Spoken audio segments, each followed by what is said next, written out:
What's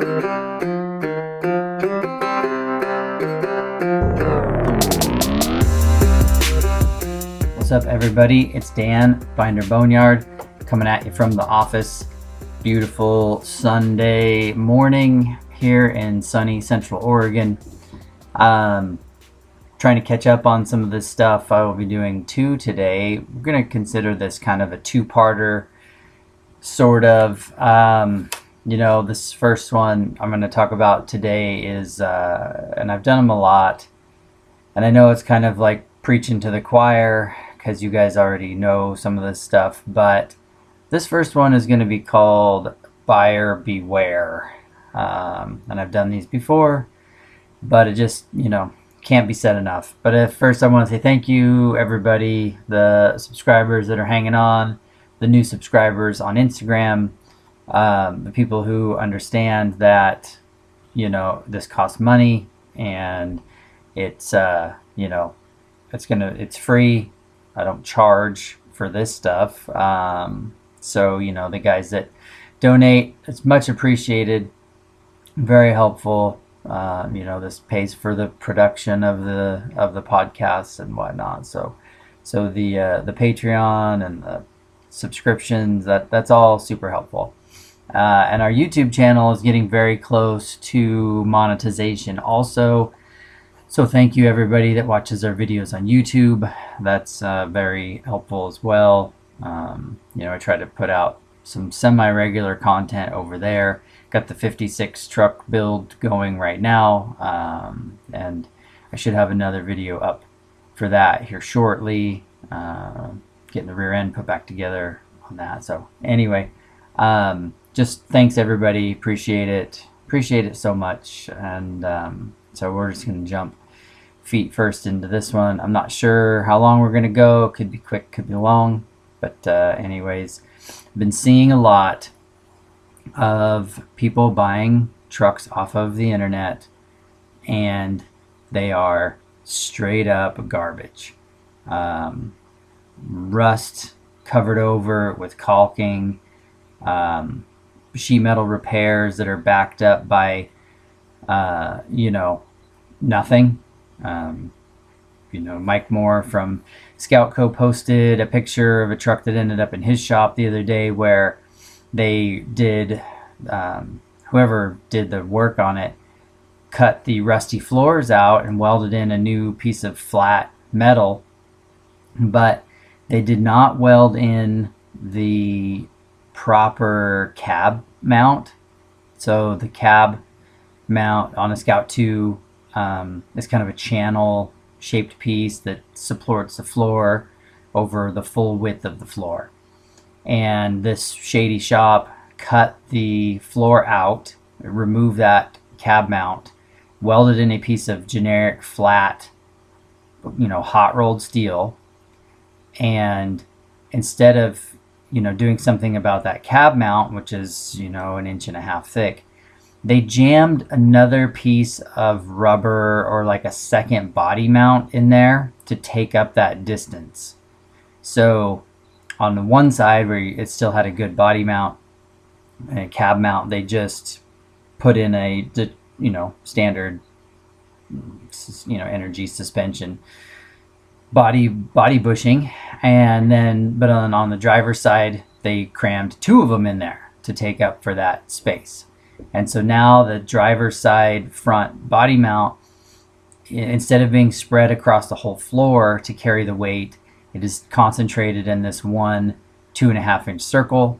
I think the dead giveaway was the floor was bulging right there where it was, mounted, where the bolt went through it. It's not supposed to do that. But, just gaping holes, wiring run through things that shouldn't be run through, questionable steering, taking old tie rods and drag length and just painting them black to make them look new, but they're wore out and sloppy, things like that. So these flippers are still trying to capitalize on the hot new thing of Scouts, which I've actually started to see it kind of taper off a little bit. They're not quite as hot. They're still bringing big money on Bring a Trailer and stuff like that.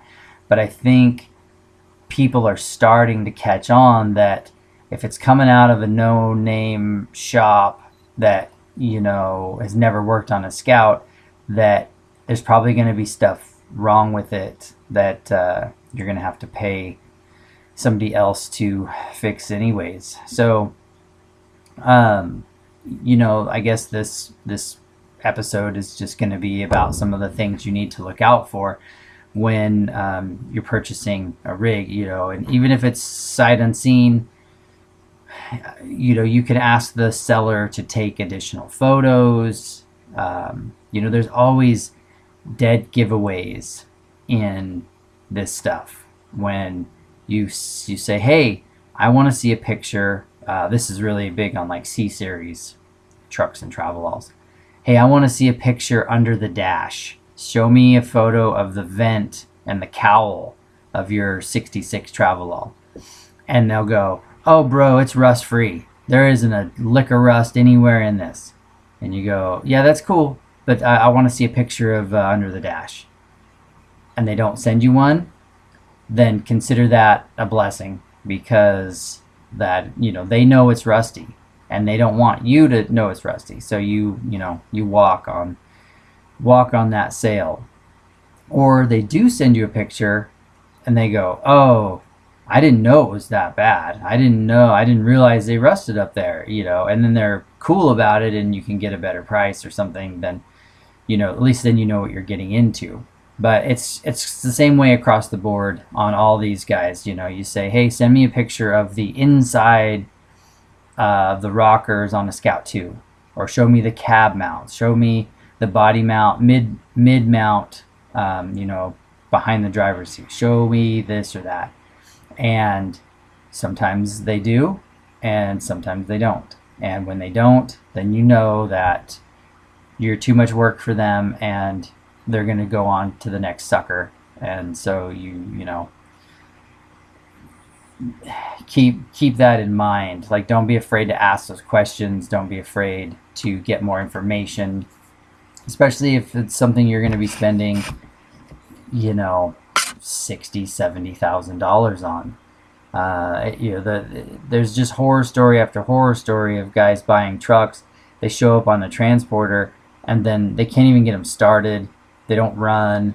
There's something wrong with it. There was a guy in New Jersey that was selling a pretty nice looking Scout, and he kept conveniently leaving out the fact that it was 2-wheel drive. He'd have all these body pictures, interior pictures, engine pictures of the LS and the aluminum radiator and all the shiny shit.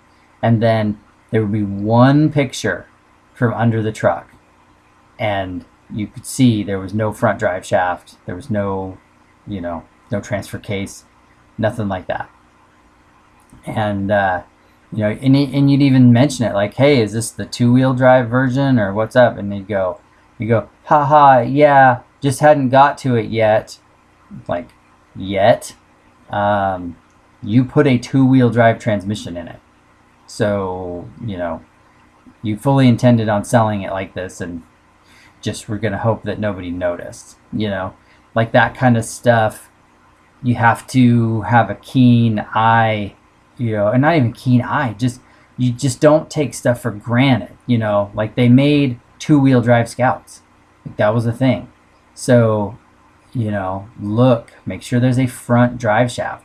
Make sure it has a transfer case. Make sure, it might not have locking hubs. Some of them, have dry flanges or full-time or whatever. But, make sure the equipment is there. Like, don't get blinded by shiny new parts or fancy paint or good, nice looking interior, and not have important stuff.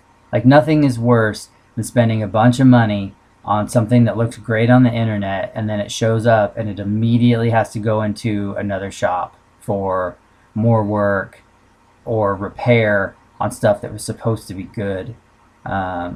and this happens across the board. We have a 64 Streamline trailer, and so we're part of a Streamline page on Facebook, and some lady's going through that right now with her freshly restored, and I'm doing air quotes, Streamline, where, it was shiny, it had new windows, it had, fancy flooring, like it had been gone through cosmetically, and it looked great.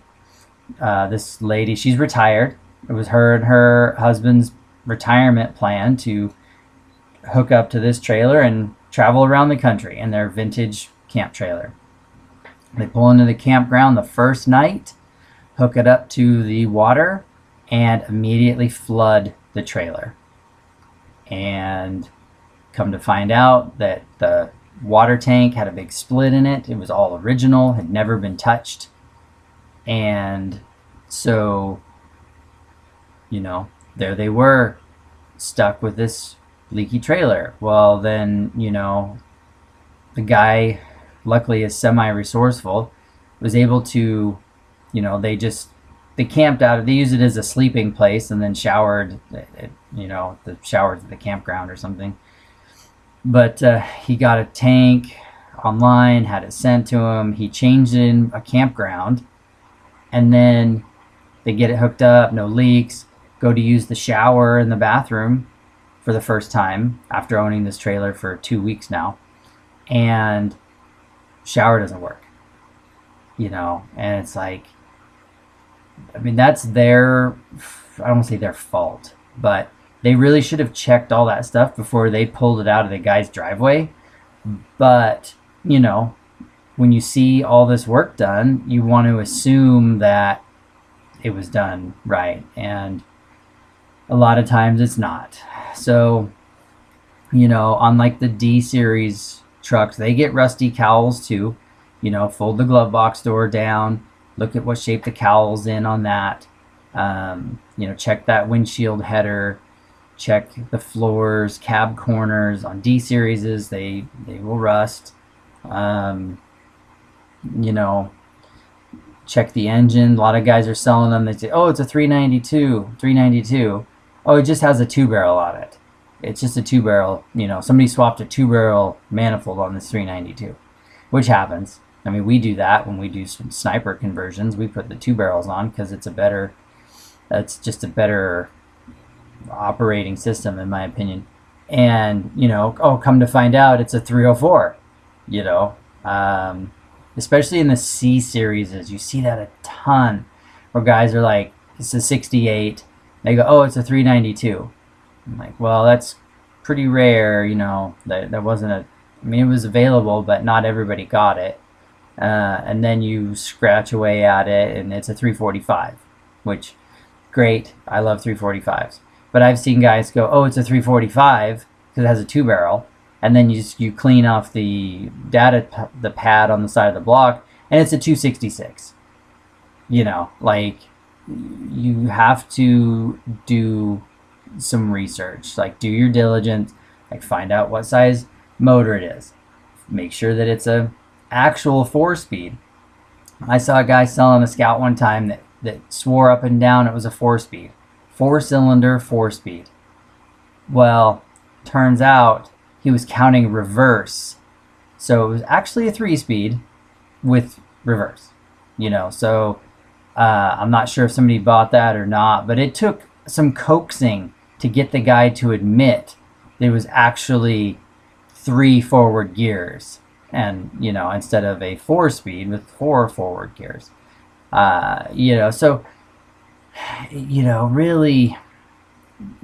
really try to not take people, it sucks to say it, but just can't take people for their word anymore, especially when it's unscrupulous flippers and guys trying to make money, or shady guys that don't know anything about them, but they're pulling them out of fields. And Facebook is so full of them right now. These guys that don't know shit about shit, and then they go, oh yeah, it's a 304 4-speed whatever, and then they post some pictures and it's a 3 on the tree, It's like, what are you saying? Like, I saw a guy selling one as a 4-wheel drive, and it was a 1000, which is a IFS front end. I'm like, you didn't even stick your head under there. Like, you just assumed that it was 4-wheel drive because it was an International. Like, just guys, and then you try and tell them, you try and correct them, and they're like, oh, woo, and they get all shitty about it on the internet and block you, or they think you're trying to ruin their sale. It's like, well, I'm not trying to ruin the sale. I'm trying to help you list your item correctly so you can have the best possible result, because nothing's worse than selling something and then having the customer, or the client, or whoever, the buyer, come back and be like, hey man, this isn't what you said it was. Which is why rarely do I do consignment sales, because of that reason. I did that one for a customer of mine that Levi bought, and you can go back to that old podcast, and that really bit me in the butt, and so I don't do that anymore unless I can have the Scout or the truck here. I can go over it very closely and then drive it and make sure that it is sound before I take somebody's word for it and just try and sell their shit for them. So really, really just check stuff out. Like the C series is under the dash, cowl rust, check for that. Floor rust. Open the hood, look at the cowl there, look for rust in that region. The back cab floor area where it seams together, cab wall to floor, check that for rust. Really, really look into that stuff. Some of the mechanical stuff is hard to do, like brakes. If you're looking at a C series with the big 6-lug pattern and you're wondering about the brakes are sort of questionable. Like, you can already guarantee that you're going to be in it several $1,000s repairing the brakes. So, stuff like that to think about. On the Scouts, I know I'm jumping all over the place, but it's just kind of what's coming to mind. On the early Scouts, just try to check stuff. Like, find out why the wipers don't work, or why it's got an electric fuel pump, or why it's got a boat tank in it instead of the saddle tanks, or things like that. It's always, and some of this is just like, to me it feels like common sense, but a lot of people don't think about it when they go, oh, it's not running because it just needs the carburetor needs flushed out. Like, they will run maybe poorly and not for very long, but if the carburetor moves any fuel at all, it'll run. So if you can't splash some gas down the hole and get it to fire, then there's something else going on. Then that gets into the ignition side of it and electrical. If you're buying something high end, make sure all the lights work. Get a video of the right turn signal and the left turn signal and the lights turning on and the high and low beams working. Make sure that it has a motor in the heater box. Like, I've seen that. There's 2 Scouts have come in here now with no heater motor, and the customer didn't even know, because it's, you look in the engine bay, you're looking at the engine. You're not looking for accessories and stuff like that. So, really, really check stuff out closely, especially if you're spending a ton of money and you're not going to have any recourse. That's the other thing, is that people buy these rigs, they spend a ton of money, they get trucked in across the country, and then they get it and they're like, what the crap is this? They call the guy they bought it from, and the guy goes, I guess you should have came and looked at it. Not my problem. I disclosed everything in the ad, or whatever. Or the ad didn't say that it had working heat, or stuff like that. And then they just continue on, and there's some pretty shady builders out there that leave it up to the buyer to discover these problems and then just shrug it off. Guy in California I know bought a Travelette, and then went through a bunch of shit with that, and ended up selling it at a loss after he paid for all to fix all the stuff that should have been right in the first place.